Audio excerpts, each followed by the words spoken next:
Orang tuh baca aturan perusahaan, aturan kantor, tempat dia kerja, tapi aturan Allah tentang sholat Jumat sebagian nggak baca. Dan bahkan ada umat Islam yang nggak tahu kalau di Quran ada surah Al-Jumu'ah. Berkaitan dengan hadis yang disebutkan tadi, itu hadis yang sahih. Bahwasanya barang siapa yang datang pada awal waktu, dalam kondisi dia sudah mandi di rumahnya, dia berangkat ke masjid di awal waktu, maka dia akan mendapatkan seperti sedekah seekor onta. Mungkinkah antum tiap Jumat sedekah seekor onta? Mungkin ada sebagian yang mampu, tapi tidak semuanya mampu. Harga satu ekor onta sampai 10.000 real mungkin, sampai 30 juta harganya. Jam kedua seperti sapi, jam ketiga seperti kambing, jam keempat seperti ayam, setelah itu seperti telur. Kalau khatibnya naik ke mimbar, maka malaikat tutup kitab. Bayangkan berapa banyak orang yang hadir sholat Jumat dalam kondisi tidak dicatat sama malaikat sebagai pahala dapat telur paling tidak. Apa salah kita? Apa salah kami ya Rasulullah? Kenapa kami ditakdirkan hidup di zaman penuh fitnah ini? Engkau tak salah, tapi Allah ingin mengangkat derajatmu. Karena kalau kau hidup bersama Abu Bakar, Umar, Utsman, Ali, Talha, Zubair, Muawiyah, kau hidup baik, maklum, karena kau berada di tengah orang baik. Tapi kau hidup di zaman fitnah, di zaman banyak zina, di zaman banyak pendosa, tapi kau sanggup istiqamah. Al-ibadatu fil haraji, orang yang tetap istiqamah beribadah pada saat banyak fitnah, kahijratin ilayya, sama seperti orang yang berhijrah kepada-Nya. Kita tak hidup bersama Rasulullah, jangan berkecil hati. Kita tetap menjaga alaikum bisunnati, kalian jaga sunnahku ini, maka kalian akan bersamaku nanti bersama Jannatul Ula, surga Firdaus. Man lam yujilla kabirana, orang yang tak memuliakan yang lebih tua, maka dia bukan umat Muhammad sallallahu alaihi wasallam. Wa yarham saghirana, dan tak sayang kepada anak kecil. Pahamlah ibu-ibu, bapak-bapak, kenapa kalau ada anak-anak ramai saya salami. Datang anak kecil bawa lukisan, Ustaz nih saya lukis gambar Ustaz, saya ajak sini berfoto. Tujuannya untuk apa? Untuk menunjukkan, mengamalkan hadis Nabi, sayang kepada anak kecil. Ini sekarang banyak orang anak kecil sepele, nampak anak kecil, telinga anak kecil. Dia tak tahu budak itu nanti jadi komandan Kopassus. Habis telinga kau ditembak. Kita ini sudah tua, takkan mungkin bertambah lagi karir kita, mentok sudah habis sudah. Tapi anak-anak kecil ini yang kau sepelekan, anak kecil, berapa banyak anak kecil yang kau remeh-temehkan, ternyata mereka jadi orang di masa akan datang. Oleh sebab itu maka muliakan anak kecil. Sudah biasa mereka mengatakan kita sudah tidak cocok, ceraikan saya. Ini jangan diambil dalam fikiran seorang muslim. Laki-laki harus bijak, anggap angin lalu berlalu. Karena mereka bisa saja mengucapkan itu ceraikan saya, tapi kalau kita berbuat baik dengan dia 1-2 jam, malah dia tiba-tiba minta maaf. Dia nggak sadar apa yang dia lakukan. Mereka dari tulang rusuk dan yang paling bengkok bagian atasnya. Jika kamu paksakan untuk meluruskannya, tidak boleh, harus begini, maka engkau akan mematahkannya. Dan dia selalu bawa perasaan. Jadi kalau kita berbuat baik 1 tahun pun, dia lihat satu kesalahan yang diingat kesalahannya itu. Hanya tidak usah mengatakan, kan saya sudah kasih begini, itu nggak mempan bagi mereka. Apa yang sedang dia bicarakan, itu saja yang sedang dibahas. Kita biar ingatkan, saya pernah kasih begini mobil, saya pernah begini, itu nggak nyambung semuanya. Makanya setiap permintaan yang sudah dipenuhi, maka dia akan menarik semua perkataan dia yang lalu itu. Bagian ulama salaf mengatakan, hadapilah istrimu dengan menggunakan 2 modal, diam dan senyum. Dia kalau dia ngomong aja, diami saja, usah bantah. Nanti habis sendiri kata-katanya. Kenapa kau tidak bantah saya? Ya, untuk apa? Habis energi. Lebih baik kamu sendiri yang marah-marah, kamu dicatat dosa sama Allah gitu. Pada saat hisab itu semua orang akan diminta pertanggungjawabannya, lalu ditunjukkan semua aib-aibnya, dibongkar semua kesalahan-kesalahannya, yang terus udah selesai nih, film udah selesai ditontonkan, Allah bilang, hei warga-warga manusia yang ada di sekitar sini, ada yang kenal si fulan? Ada yang kalian pengen nuntut dia? Aku ya Allah, tanah aku diambil sama dia. Ya Allah, dia bikin pagar, pagarnya ngerusak rumah aku ya Allah. Ya Allah, ini bikin ini, ya Allah dia ngambil mangganya kemasuk rumah dia, diambil tiap hari, ya Allah tidak ada izin sama aku, dituntut semuanya. Ada pahalanya kata Allah? Ada. Geser ke orang ini, geser ke orang ini, geser ke orang ini, sampai habis. Maka orang kafir saat itu yang melihat kejadian itu berkata, ya laitani kuntu turaba. Kalau tahulah akhiratnya kayak gini, baik bagus aku jadi debu. Kawan-kawan semuanya, betapa menakutkannya hisab di hari kiamat itu, yang membuat orang-orang kafir mengatakan ya laitani kuntu turaban. Dahlah kalau kayak gini, lebih bagus aku jadi debu. Ya laitani itu menunjukkan kalimat penyesalan yang amat sangat, tapi sudah tidak bisa balik. Nah itu kira-kira gitu. Maka ada hadis yang mengatakan ada orang yang muflis, ada orang yang bangkrut kata Allah. Datang dengan amal soleh yang banyak, tapi habis kebaikan-kebaikannya. Kenapa? Diambil sama orang lain. Karena dia zalim, karena dia ngambil hak orang lain, karena ada hak orang lain yang belum ditunaikan. Maka perlu kita berkawan sama orang-orang yang baik-baik, kumpul dengan lingkungan yang baik-baik. Ada enggak akhirat itu? Pasti ada atau mungkin ada? Kita pasti lewat kan sebelum surga neraka nanti situ dulu kan. Nah sekarang bisa enggak kita jadi debu nih teman-teman? Tak bisa. Udah telanjur jadi manusia kan.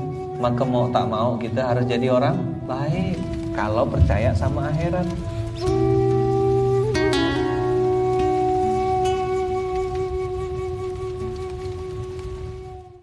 Islam mengajarkan dengan sebuah konsep yang luar biasa. Maka ketika bayi lahir, apa yang dikerjakan? Rasul mengajarkan bayi itu dikenalkan enzim bapaknya. Karena kan 9 bulan dia udah kenalan sama enzim ibunya kan. Maka Nabi mengajarkan ada namanya tahnik. Tahnik itu proses pengenalan enzim dan sebuah mungkin biotik yang luar biasa yang ada pada tubuh bapaknya. Terutama di mulutnya. Gitu kan. Jadi dengan mengunyah kurma, kemudian diambil bagian serpihan yang lembut tadi, diletakkan di bagian, itulah bentuk vaksinasi islaminya gitu kan. Itu luar biasa, ada teman saya meliti dan dia kaget luar biasa karena itu termasuk kategori vaksinasi, apa ya dia bilang, terus saya lupa istilah-istilah medis gitu lah. Tapi itu dahsyatnya luar biasa gitu kan. Maka makan dengan tangan salah satunya. Ya. Nanti salah satu sebab yang menyebabkan orang sombong ada 4. Satu, ziyadatul mal, bertambahnya harta. Yang kedua, ziyadatul mansib, bertambahnya kedudukan. Yang ketiga, ziyadatul ilmi, bertambahnya ilmu. Hati-hati. Orang yang sudah rajin belajar, ketika dapat pengetahuan, suka keliru tuh. Menganggap yang belum belajar di bawah dia. Menganggap yang paling hebat itu berbahaya. Yang terakhir, ini yang jarang diduga. Maaf, ini yang jarang diduga. Ziyadatul ta'ah. Ketika bertambah ketaatan, semakin taat, semakin meningkat ibadah, itu bisa berpeluang terkena penyakit sombong. Setan bisa membawa itu. Bapak rajin ke masjid tiap hari, begitu keluar dengan teman, lihat orang belum ke masjid, dia belum dapat hidayah seperti kita ya. Ada orang yang belum dipanggil sudah datang menghadap Allah. Tahajud dia, zikir dulu, istighfar dulu. Ini orang, maaf ya, walaupun dia belum memanggil Allah, Allah sudah menyelesaikan semua persoalannya. Di orang-orang yang selalu ingat kepada Allah, walaupun Allah dalam waktu tidak memanggilnya, maka Allah akan mengingatnya sekalipun orang ini belum bermohon kepadanya. Maka ibu nanti akan temukan orang-orang yang langsung diselesaikan persoalannya oleh Allah, bahkan sebelum dia bermohon kepadanya. Ada orang yang seakan gak punya masalah, Bu. Bukan gak punya masalah, sebab setiap dia punya masalah, masalahnya diringankan oleh Allah. Seakan-akan gak ada beban. Ini indah hidupnya. Enak. Butuh sesuatu, sebelum nyari, datang. Ada persoalan, senyum dikit, selesai. Dia sholat, kenapa dia sakit? Dia puasa, kenapa rezekinya tidak lancar? Kalau begitu Tuhan sedang lupa. Tidak, Allah tak pernah lupa. Ya'lamu ma baina aydihim, dia tahu apa yang ada di depan. Wa ma khalfahum, ada yang di belakang. Wala yu'ituna bi syai'in min 'ilmihi illa bima syaa. Tidak ada satupun yang punya pengetahuan kecuali pemberian Allah Subhanahu wa taala. Lalu kenapa Allah biarkan mereka dalam keadaan sakit? Sebenarnya di balik sakit itu ada ampunan. La yusibul mu'min min nasabin wala wasabin wala saqabin wala syaukin yashtakuha. Ada orang yang sakit, gundah gulana, susah hatinya, risau, bahkan duri yang menusuk tapak kakinya. Illa kafarallahu anhu biha sayyi'atuh.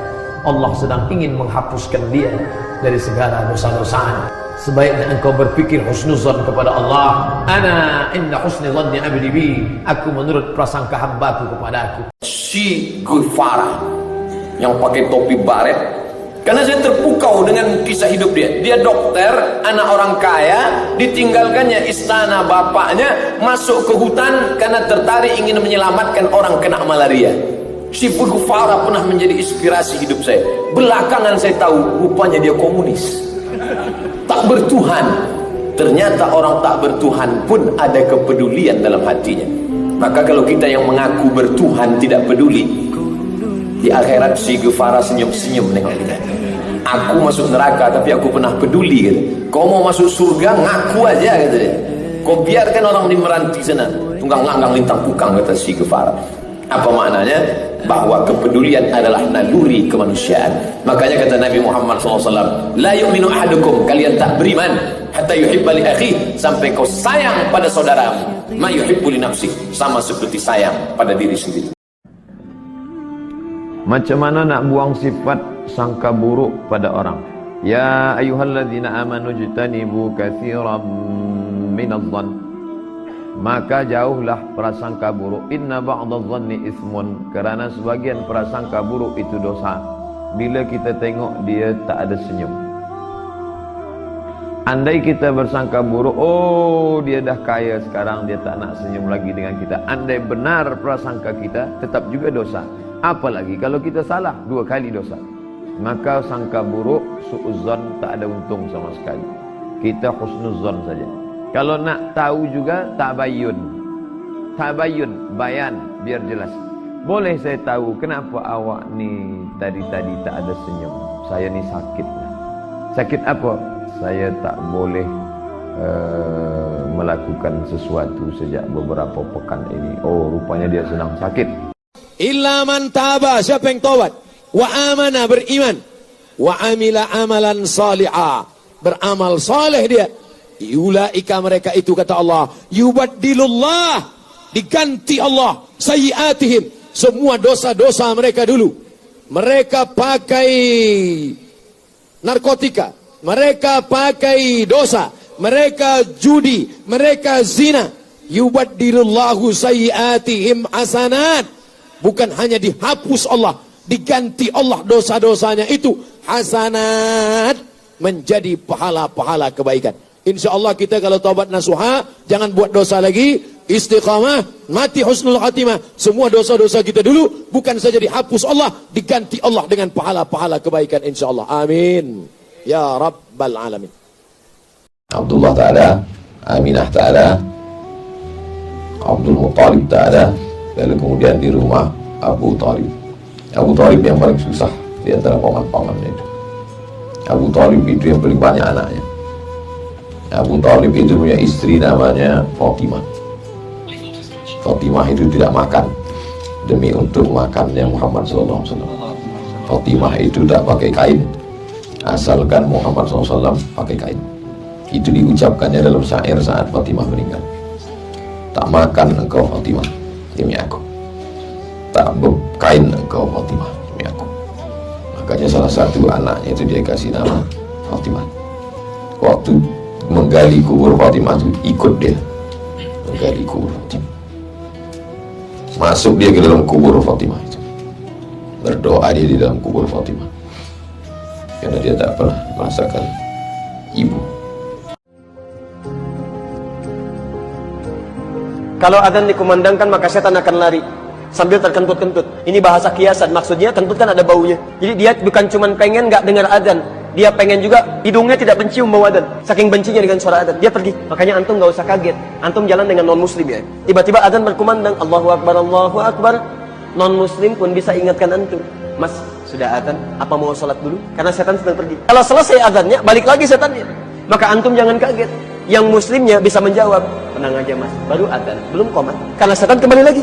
Faidah uqimat, kalau sholat sudah mau dimulai, Masya Allah. Jadi kalau anda belum sholat, masih berdiri begini, itu masih tenang, biasa aja, nggak ada masalah. Tapi ketika anda mulai bertakbir, kata Nabi, setan mulai masuk. Dia katakan, ingat ini ya, ingat itu ya. Maka anda akan mengingat apapun yang tidak ingin anda ingat. Jadi teman-teman, bersabarlah dengan sedikit ujian. Pasti kami uji, kata Allah. Dengan sedikit rasa takut, dengan sedikit kekurangan, dengan sedikit kegalauan. Wabasyiris sabirin. Tapi, sampaikan berita gembira kepada orang yang sabar. Jadi tidak ada balasan dari kesabaran, kecuali berita gembira. Nggak ada balasan dari kesabaran, kecuali keajaiban. Nggak ada balasan dan kesudahan dari kesabaran, kecuali kemenangan. Tidak ada kesabaran menjadi penyesalan, kesabaran menjadi kerugian, kesabaran kecelakaan. Itu bukan pasangannya.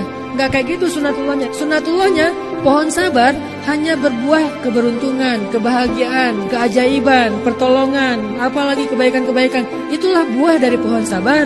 Jadi pohon apa yang kita tanam, maka buah itulah yang akan kita petik. Itu yang kita bangun di hati kita. Wabasyiris sabirin. Ya ayyuhalladzina amanu la yaghtab ba'dukum ba'dha. Hei orang-orang beriman, jangan sama dengan yang belum beriman. Jangan bergosip. Jangan mengeluarkan kata-kata yang tidak bermanfaat. Jangan bicarakan orang. Ayuhibbu ahadukum ayyakula lahma akhihi maitan fakarihtumu?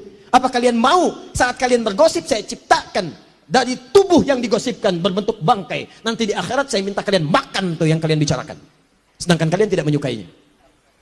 Bonusnya, bonus keburukannya, begitu dibicarakan pindah pahalanya pada orang itu. Anda tidak taklim sekarang. Kemudian Anda bicarakan orang. Datang taklim, keluar Anda bicarakan. Rugi dia ya nggak sama kita hari ini? Iya ya. Mungkin terlampau soleh dia ya. Sampai gak ikut taklim? Iya. Itu begitu Anda sampaikan kalimat itu, pahala taklim Anda pindah ke orang itu. Karena Al-Fatihah itu setengahnya pujian, setengahnya doa. Bismillahirrahmanirrahim. Pujian. Alhamdulillahirabbil alamin. Pujian. Ar-Rahmanir-Rahim, pujian. Maliki Yaumiddin, pujian. Nah, masuk ayat yang kelima, setengahnya pujian, setengahnya doa. Iyyaka na'budu wa iyyaka nasta'in. Kepada Engkau kami menyembah, kepada Engkau kami minta. Minta apa? Ihdinas siratal mustaqim. Tunjukkan kami jalan yang lurus. Jalan yang mana? Siratal ladzina an'amta 'alaihim. Jalan yang pernah Kau berikan kepada 4 orang. Minan nabiyyin was-siddiqin wasyuhada was-salihin. Tapi bukan jalan yang Kau berikan kepada 2 orang. Ghairil maghdubi 'alaihim waladdallin.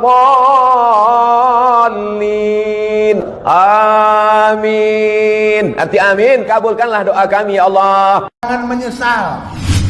Ya, komunis ini kejam, Pak, kejam. Biadab, Pak. Jangan menyesal.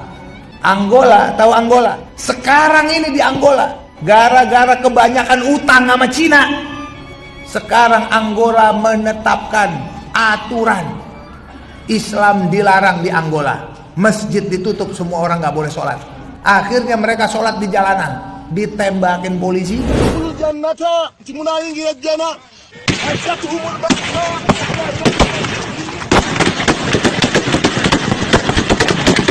Indonesia kalau sekarang nggak bersatu umat Islamnya, tidak berjuang umat Islamnya, jangan mimpi tahun depan, besok, lusa, anak cucu kita masih menikmati udara Islam. Jangan mimpi ya, man. Sekarang waktunya kita berusaha bersatu padu, tegakkan keadilan bersama-sama. Insya Allah kita menang, saudara. Amin. Bapak-bapak yang tua-tua, saya mohon maaf Pak. Bapak lebih tua, Bapak duduk di bawah, saya duduk di atas. Ini bukan karena angku sombong, tapi karena supaya nampak kamera, Pak. Aku duduk di atas ini karena dikasih kursi, Pak.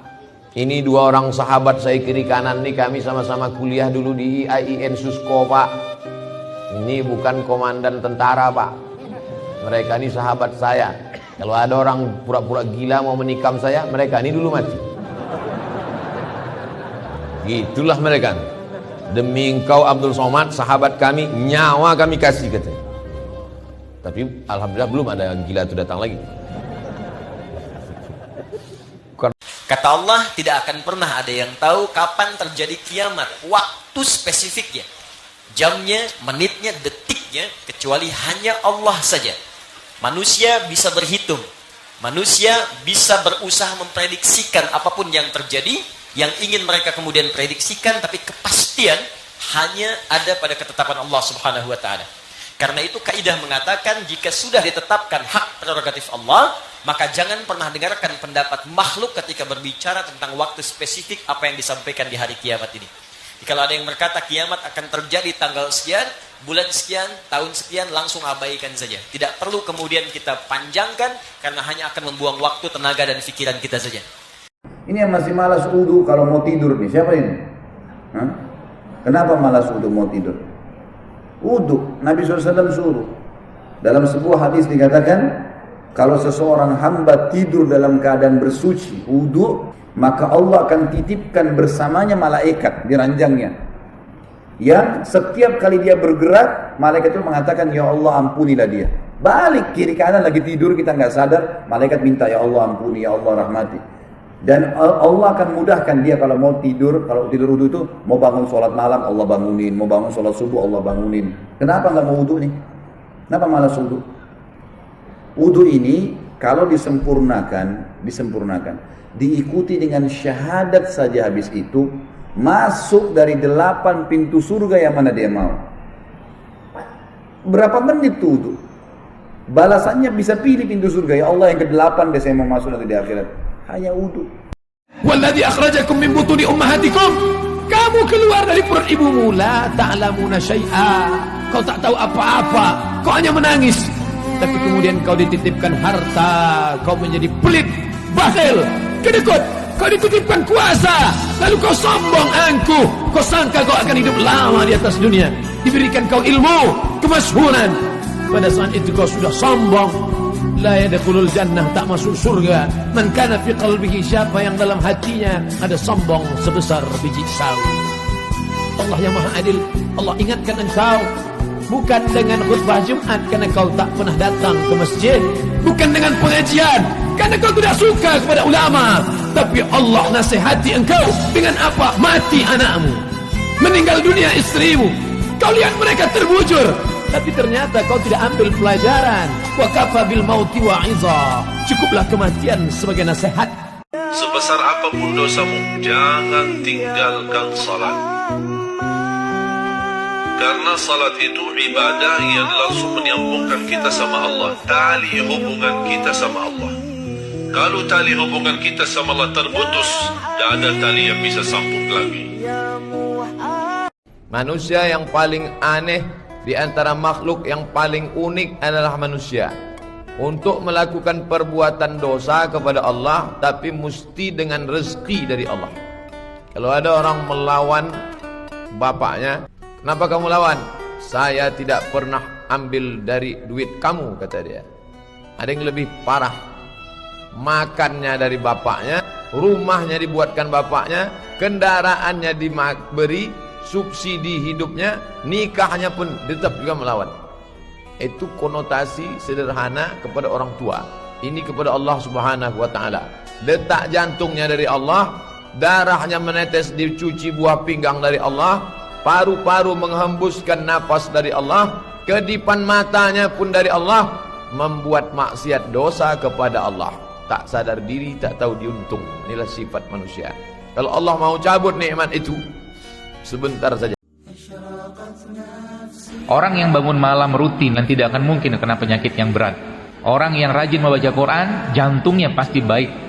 Bahkan terakhir saya mendapatkan sebuah penelitian sederhana dari seorang kawan, seorang dokter juga, yang dia meliti orang-orang yang darah tinggi sama darah rendah. Dan kemudian orang-orang tersebut yang membaca Al-Quran atau berzikir, yang darah rendahnya menjadi normal, yang darah tingginya menjadi normal. Gitulah syariat. Kenapa?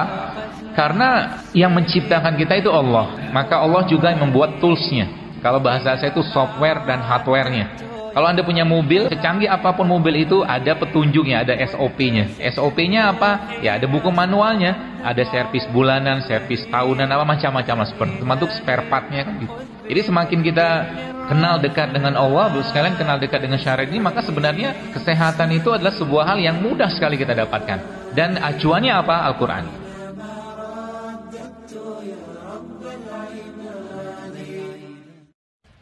Amal soleh tidak akan bertemu dengan amal salah. Jikalau Anda beramal soleh masih berbuat yang salah, pasti ada yang salah dengan mengerjakan amal solehnya. Orang sholat tidak akan maksiat. Nggak ada orang sholat ke masjid, keluar masjid mengambil sendal orang lain. Sering saya lihat di YouTube tuh ada CCTV mengatakan yang ngambil kotak infak, ngambil ini, ngambil itu. Itu kalau orang sholatnya benar nggak akan begitu. Yang mungkin terjadi, cara ibadahnya salah. Karena ibadah yang benar akan menekan Anda untuk berbuat maksiat.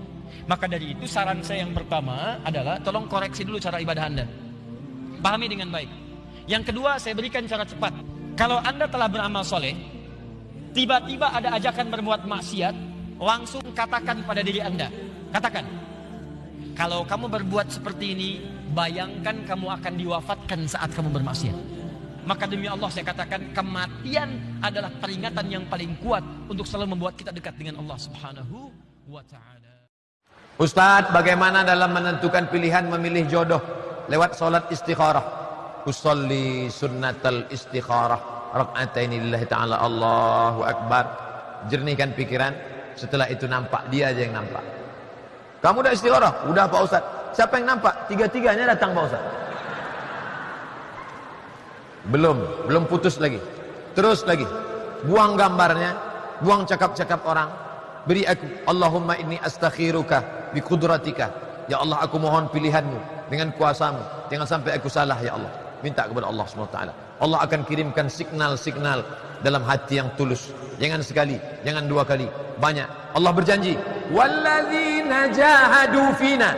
Siapa yang bermujahadah, lanahdiyannahum subulana. Kami akan tunjukkan jalan kami. Kalau suami istri kerja, anak-anaknya dititipkan ke orang tua, apakah suami istri ini zalim? Ya, zalim. Berapa kali ibu kita itu tidak jadi sholat duha dulu? 30 tahun yang lalu, mak, kau tak jadi sholat duha gara-gara aku kencing di kainmu. Kau tak jadi tahajud malam karena aku menangis. Coba ibu bapak pulang ke rumah, kalau emaknya masih hidup, tanya berapa bulan aku nangis dulu. Ustaz sudah nanya, udah saya tanya emak saya. Mak, aku dulu nangis berapa bulan tiap malam? 7 bulan kau tak pernah berhenti menangis tiap malam.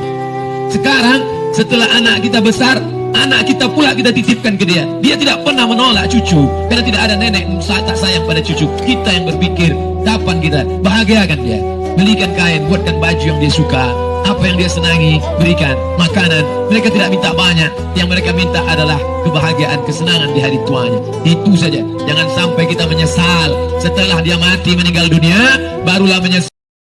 Doa apa yang baik memulai dagang? Kalau ada saran, doa dagang dari Habib Umar bin Hafiz waktu acara di Hotel Crown. Habib kita ikut acara itu. Ada yang nanya, Habib, kalau kami bisnis gimana? Kata Habib Umar, masuk di tempat dagangan itu, baca Al-Fatihah sekali, Qul huwallah 3 kali, Qul a'udzu falaq sekali, Qul a'udzu binnas sekali, ayat kursi sekali. Pas masuk pagi di warung itu, kalau dia bisnis jualan, jual lontong sayur kek, jual punya supermarket, barang dagangan, mana tahu disantet orang, disiram air kuburan, sehingga orang kalau lewat situ bukannya mau belanja, tapi malah baca assalamualaikum ya ahlal kubur. Karena disantet orang, disiram tulang pukang, sama kaca. Ustaz, apakah hilang pahala saya setelah menolong teman, tapi kemudian hari saya dikecewakan olehnya, lalu saya berucap bahwa saya menyesal pernah membantu kamu. La tubtilu shadaqatikum bil manni wal adha. Jangan kau batalkan perbuatan baikmu dengan dua. Satu, bil manni, mengungkit-ungkit, wal adha, menyakiti hati orang. Qaulun ma'rufun, ucapan yang baik, wa maghfiratun, pemberian maaf, khairun, lebih baik, min shadaqatin, daripada kau sedekah buat baik, yasma'uha adha, tapi diiringi dengan menyakiti hati orang. Menyesal aku nolong kau, macam melepaskan anjing terjepit. Parah pula kau dari anjing lagi. Mereka yang membangun masjid itu orang-orang cerdas. Kenapa? Mereka tahu bahwa umur mereka tak panjang.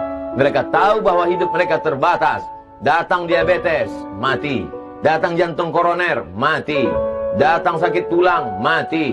Bahkan sekarang tidak sakit lagi, tanpa gejala, mati. Al-Qais, siapa yang cerdas? Mandana nafsahu, dia tekan hawa nafsunya.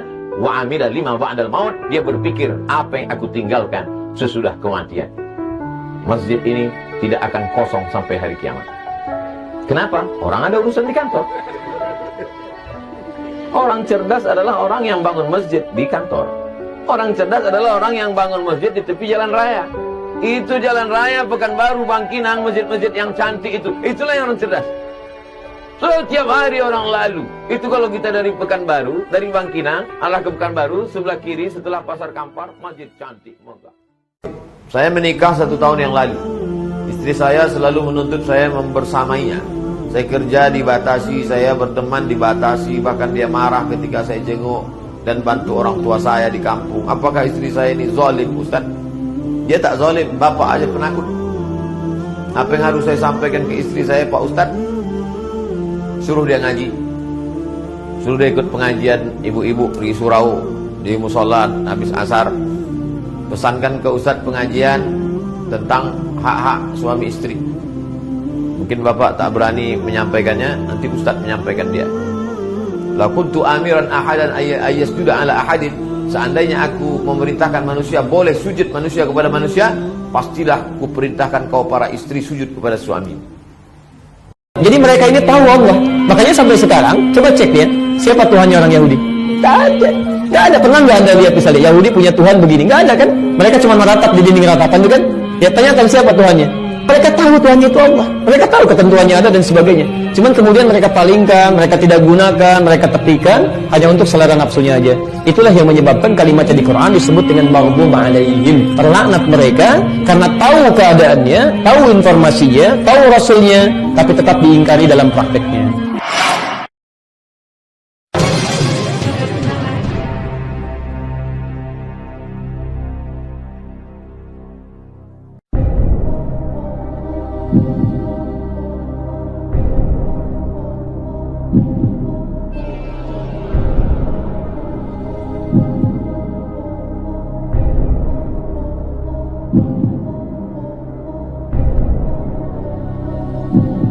Ustadz Abdul Somad sejak lahir sudah disetting untuk menjadi ustadz. Karena dulu waktu almarhumah emak saya mengandung saya dalam perutnya, sakit-sakitan saya, diperiksa oleh dokter, kata dokter ini janinnya ini udah mati di dalam, mau dioperasi, mau dikeluarkan dari dalam perut.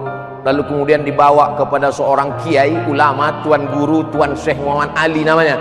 Datang ke Tuan Syekh Muhammad Ali, bacalah surat Ali Imran ayat 35 sampai 37. Almarhumah emak ini tak tahu entah apa arti ayat itu, karena dia orang kampung tak sekolah. Dibacanya saja, percaya saja sama kiai, percaya saja sama ustadz, dibacanya pagi, petang, siang, malam. Akhirnya lama-lama sehat, berdetak berdenyut jantungnya. Akhirnya anak ini lahir, dimasukkan sekolah agama.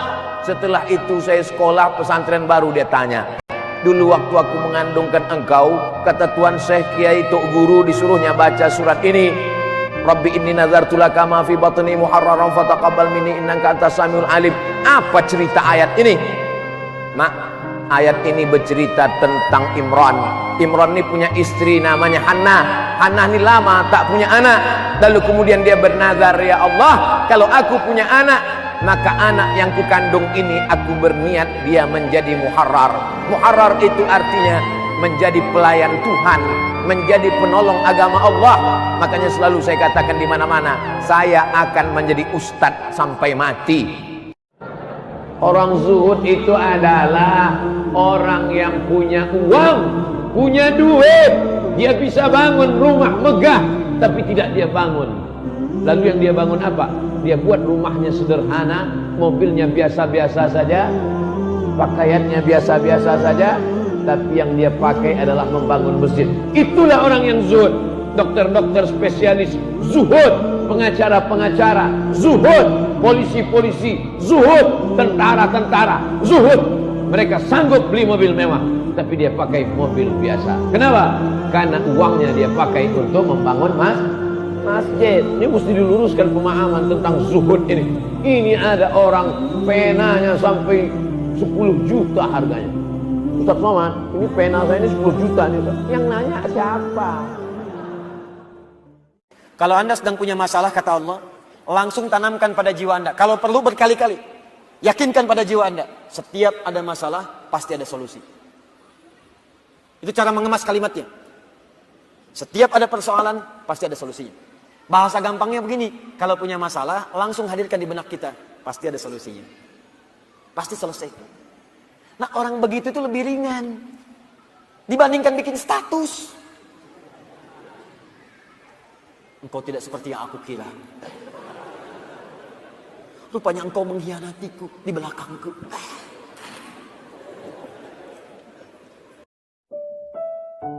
Sebenarnya sederhana hidup itu. Kayak celaan. Kenapa nggak pada pengen dicela? Kita itu nggak akan bebas dari celaan.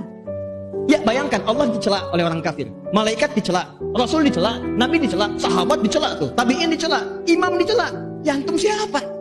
Tuhan bukan, malaikat bukan, Rasul bukan, Nabi bukan, sahabat bukan, tabi'in bukan, imam bukan, makmum kadang-kadang. Gak pengen dicela. Nih saya kasih rumus ya. Kalau antum dicela sama orang baik, berarti ada yang salah dalam diri kita. tandanya perbaiki kesalahan itu. Celaan itu cuma dua. Atau yang kedua, antum dicela oleh orang yang tidak baik. Kalau antum dicela oleh orang yang tidak baik, rumusnya antum sedang diakui oleh Allah berubah jadi orang baik. Pertahankan kebaikan itu rumus. Tidak usah marah. Kalau antum dicela oleh orang baik, berarti ada kesalahan, perbaiki. Kalau antum dicela oleh orang yang tidak baik, berarti diakui kebaikan antum melalui lisan orang yang tidak baik. Antum diakui baik, maka ketika itulah pertahankan kebaikan. Yang ini sedang sholat sunnah, dicolek oleh orang yang fardu. Nah, ini sering muncul kasus seperti ini. Apa yang harus dilakukan? Nah, maka di sini ini ada dua pilihan. Yang pertama, teruskan aja sunnahnya.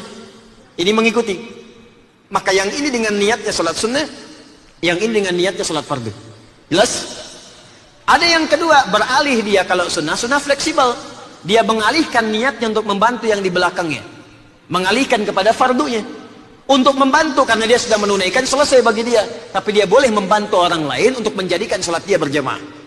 Nah, cuma kalau saya lebih cenderung pada yang pertama biasanya. Ya, jadi saya teruskan sunnahnya, belakang ikut kemudian dengan niatnya sebagai sholat fardunya. Jelas sampai sini? Dan nggak perlu ngasih isyarat. Ya, ada teman kemudian di satu tempat di luar negeri, begitu dia sedang sholat sunnah, di belakang kemudian ada yang tepuk untuk sholat fardu. Dia katakan, jangan saya, ke sana katanya. Ya. Jelaskan tentang Valentine dan solusinya. Santo Valentino. Santo artinya suci. Kalau saya dalam agama Kristen digelar Santo Somadus, manusia suci. Maka ada namanya Santo Valentino. Dialah yang membebaskan tentara yang sedang bercinta, dinikahkannya.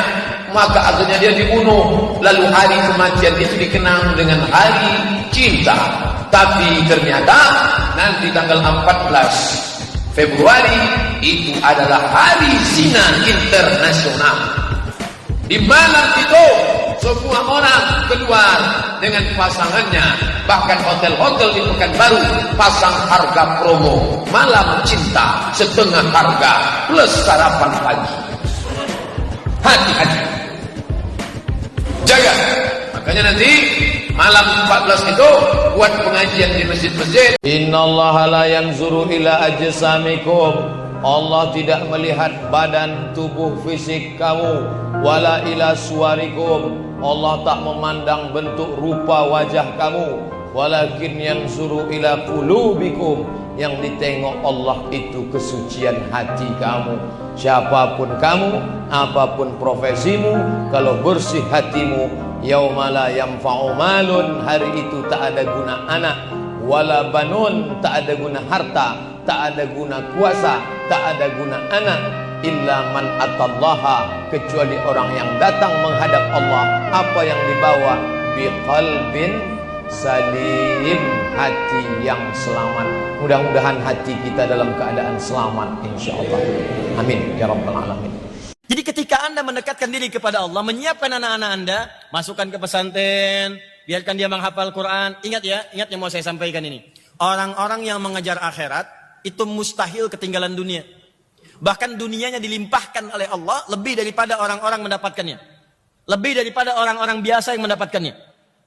Dan dulu orang-orang kita dulu, walaupun ada yang mau dimasukkan ke sekolah umum, itu syarat pertamanya tetap dia harus menghafal Quran dulu dan menyempurnakan sholatnya. Karena itu orang-orang yang pakar di bidang-bidang umum bahkan itu diketahui pada hafal Quran, Pak, Bu. Dan cepat. Begitu hafal Quran, semua cabang ilmu yang lain terbuka dengan mudah. Yang muda-muda, kalian anak muda, jangan kalian tinggalkan sholat. Hisab tadi ada kita bahas hisab. Inna awwala ma yuhasabu bil abdu yaumal qiyamah. Yang pertama kali dihisab pada hari kiamat, sholat. Pertama kali dihisab nanti pada hari kiamat adalah sholat. Idza sholahat sholahal amalu kulluh. Kalau sholatnya baik, amal yang lain jadi baik. Idza fasadat fasadal amalu kulluh. Kalau sholatnya rusak, yang lain jadi rusak. As-sholatu imaduddin, tiang. Sholat adalah tiang. Kenapa kubahnya bisa menempel? Kenapa dindingnya bisa kokoh? Karena tiang. Kalau tiang rusak, maka hancurlah rusak. Jaga baca Quran. Usahakan kita punya 1 lembar setiap hari. Itu minimal. Kondisi apapun, sakit, ada tamu, banyak kerjaan, 1 lembar harus dibaca. Kalau ketinggalan hari ini nggak baca, Ustaz, bener-bener kondisinya tidak memungkinkan untuk mengaji, tapi besok jadi 2 lembar. Artinya 1 lembar itu yang harus dilakukan. Kalau mau nambah 3 lembar, tafadhol. Maka ini yang akan membuat kita jadi istiqomah. Dan menunjukkan bahwa kita seorang muslim. Orang itu kalau akan dimatikan sesuai dengan amalan dia.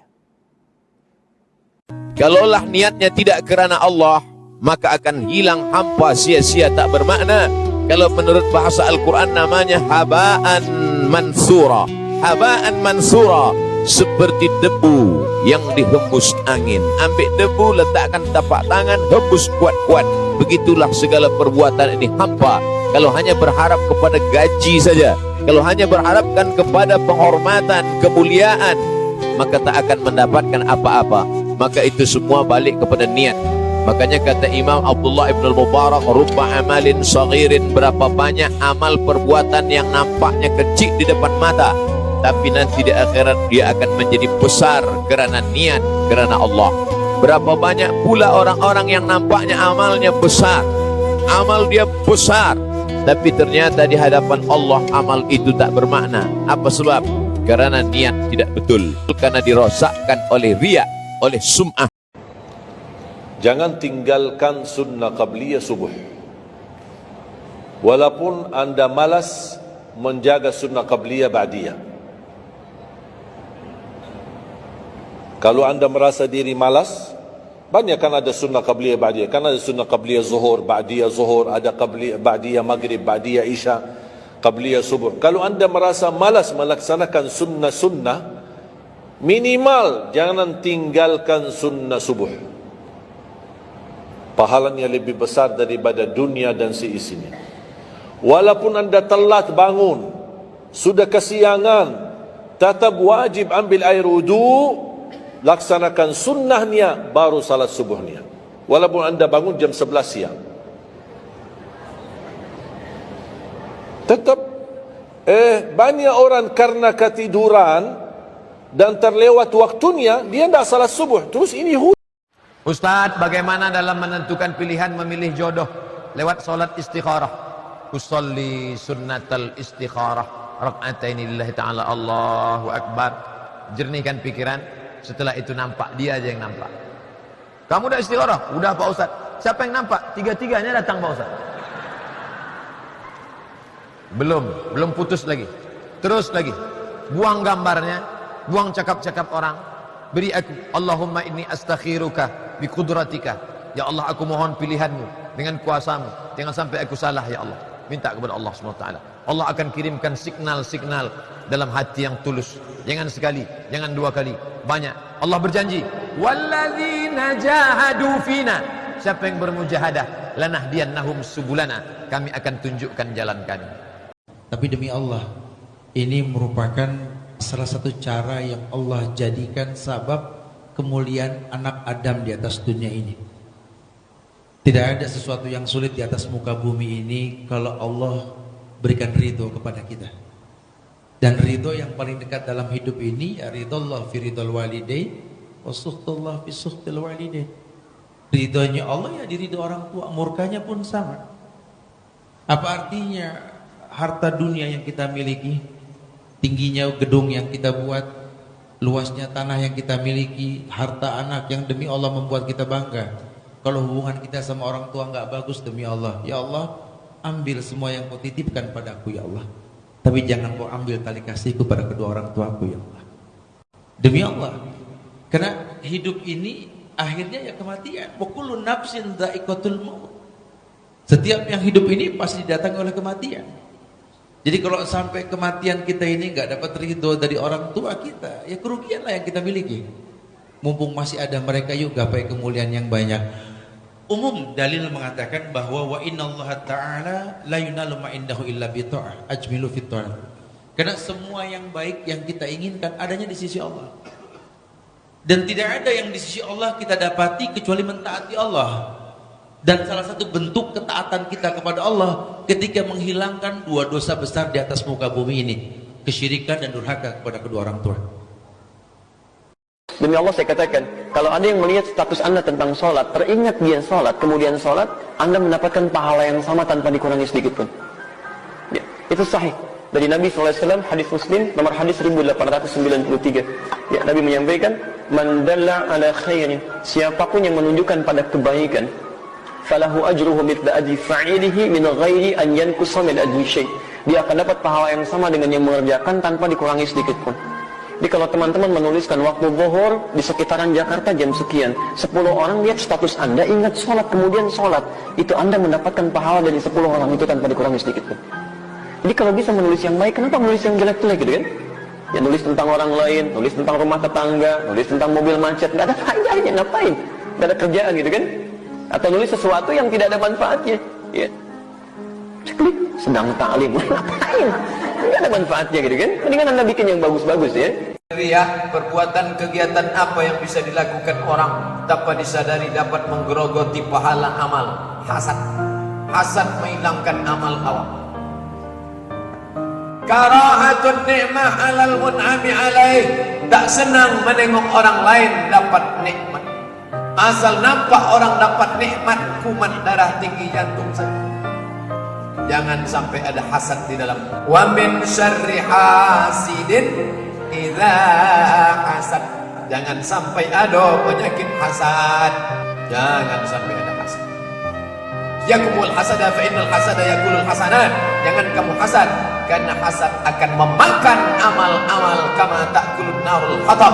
Sebagaimana api memakan kayu bakar, kayu bakar memakan api memakan kayu, begitulah amal akan habis dimakan hasad. Salat berjamaah itu sepanjang Anda masuk ke dalam barisan imam, sebelum imam salam maka dihitung berjamaah.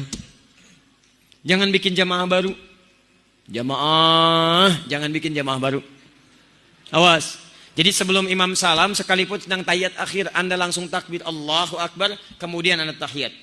Hadisnya innama ju'ilal imamu liyutamma bihi fa qira'atul imam qira'atul ma'mum. Adapun dijadikan imam untuk diikuti. Jadi kalau imam ruku, Anda ruku. Anda tidak kebagian Al-Fatihah, ikutkan ruku langsung. Bacaan Al-Fatihah imam sudah mewakili bacaan Al-Fatihahnya makmum. Imam tahiyat, Anda tahiyat.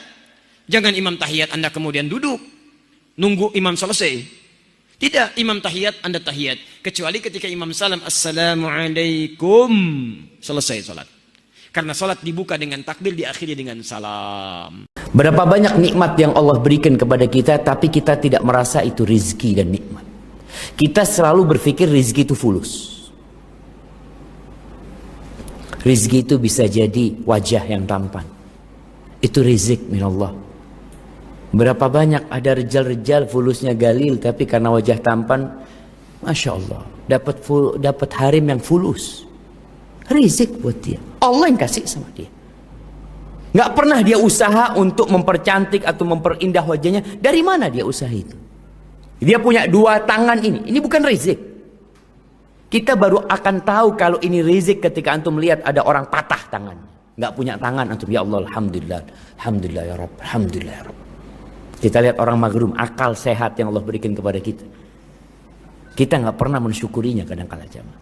Perebut laki orang pelakor, ya toh. Jadi mereka sudah beristri, kemudian diganggu sampai akhirnya pisah dengan istrinya. Kadang-kadang si perempuan sudah punya suami, si laki-laki sudah punya istri, karena HP-an, kemudian sampai akhirnya rebut-rebutan, rumah tangganya yang perempuan hancur, yang laki hancur, terus kemudian mereka bersama. Apakah mereka akan bahagia? Demi Allah tidak akan bahagia. Karena hubungan mereka dari pertama sudah menyalahi aturannya Allah Subhanahu wa taala. Kalau tampak bahagia di dunia, pasti akan susah sekali di akhirat. Ya toh, mengganggu rumah tangga orang lain. Apakah mereka akan bahagia? 100% tidak akan bahagia. Karena itu bukan cinta, itu hawa nafsu. Dan sebetulnya yang dicari bukan cintanya, kebanggaan iso ganggu istri suami orang. Itu bangga. Kinerja setan yang paling disenangi iblis adalah setan-setan yang bisa mengganggu rumah tangga orang lain. Ustaz Somad, bagaimana kalau ada orang yang tidak sholat? Man taraka sholata muta'ammidan. Siapa yang meninggalkan sholat secara sengaja? Siapa yang tak sembahyang padahal dia sehat? faqad kafara jihara. Kafirlah dia secara nyata. Kafir dia secara nyata. Kalau sudah kafir maka 4 fardu kifayah tak lagi wajib. Tak dimandikan, tak dikafankan, tak disolatkan, tak dimakamkan di pemakaman kaum muslim. Jadi jenazahnya kemana Pak Ustaz? Tuh laut luas. Campakkan Pak Ustaz, terlalu kasar rasanya. Jadi buang kan? Boleh Anda doakan dulu. Kemudian Anda gauli dia, bergaul dengan dia dengan cara-cara yang baik. Misal Anda sampaikan, lihat kebutuhannya apa. Begitu Anda lihat kebutuhannya, Anda hadirkan solusinya di masjid. Misal, mau kemana kamu? Aduh, saya lapar nih, makan siang dulu. Ada makanan yang enak, gak usah bayar lagi. Masya Allah. Di mana itu? Ikut saya saja. Kemana? Kok kayak ke masjid? Makanannya ada di masjid. Gak mau ah. Tenang aja, pokoknya kamu akan dapat makanan. Gak usah bayar, ada makanannya. Baik, udah masuk ke masjid. Mana makanannya? Akan diberikan setelah sholat. Kita sholat, nanti dapat. Masa sih? Pokoknya ikut aja dulu. Makanan paling enak. Kamu mau apa? Pasti akan diberikan. Masya Allah. Sholat. Begitu sholat, mana makanannya? Mau apa? Ayam. Yuk, kita berangkat. Kemana? Saya yang bayarin. Kenapa nggak bilang dari tadi? Kalau saya bilang dari tadi, kapan kamu sholatnya? Ini rezeki yang Allah titipkan kepada saya untuk diberikan pada kamu. Cuman Allah berikan setelah kamu sholat. Alhamdulillah. Besok dia datang lagi. Yuk sholat. Apa lawannya hidup? Lawannya tertawa? Nangis. Lawannya kaya? Miskin. Baik ya. Sekarang cek jawaban Quran. Wa annahu amata wa ahya. Dan dialah Allah yang menjadikan kematian dan kehidupan. Anda benar di sini. Wa annahu huwa adhaka wa abka. Dan dialah Allah yang menjadikan Anda tertawa dan menangis. Anda benar di sini. Wa annahu huwa aghna wa aqna. Tadi apa lawan kaya? Sekarang lihat, dan dialah Allah yang telah menjadikan Anda kaya dan cukup. Gak ada miskin, cukup. Jadi sebetulnya ketika Allah menciptakan kita, rezeki kita cukup, gak ada yang miskin. Yang menjadikan Anda miskin itu perasaan Anda yang tidak pernah cukup.